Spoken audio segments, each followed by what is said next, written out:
Wanatuathiri wazazi, mukigambana tunamuomba kahari, msije mukachana.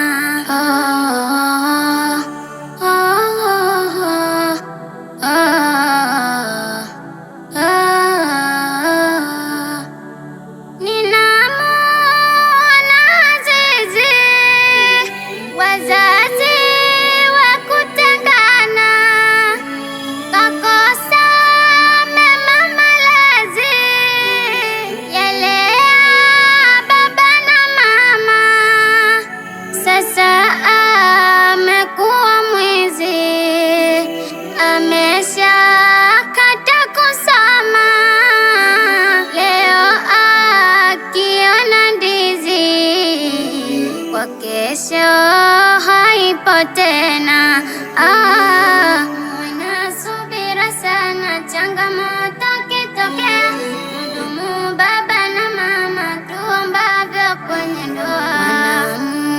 Unatuathiri wazazi, mukigambana tunamuomba kahari, msije mukachana.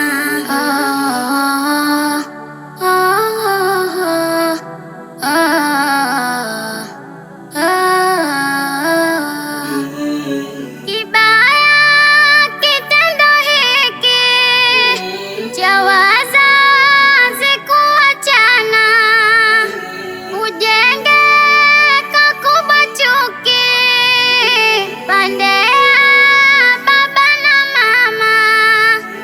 Le yule huyu hataki, daima wakavutana, wakaingia kwenye dhiki na kuwaadhibu wana.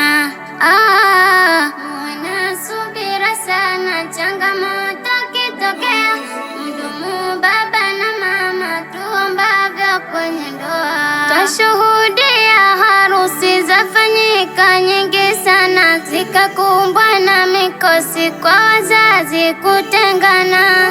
Kwa bibi harusi au upande wa bwana, hutokea kubwa kesi ya kutokuelewana, na ambayo hayapaswi na watu kujulikana. Mbele ya kadam nasi dhahiri tukayaona, likachukua nafasi jambo la kususiana. Ndoa ikawa kwa fosi, sio ya kuridhiana. La la la la la la la la la la la la la la. Mama kuwa na subira, usiyasamema mengi yanayokukera, ila wana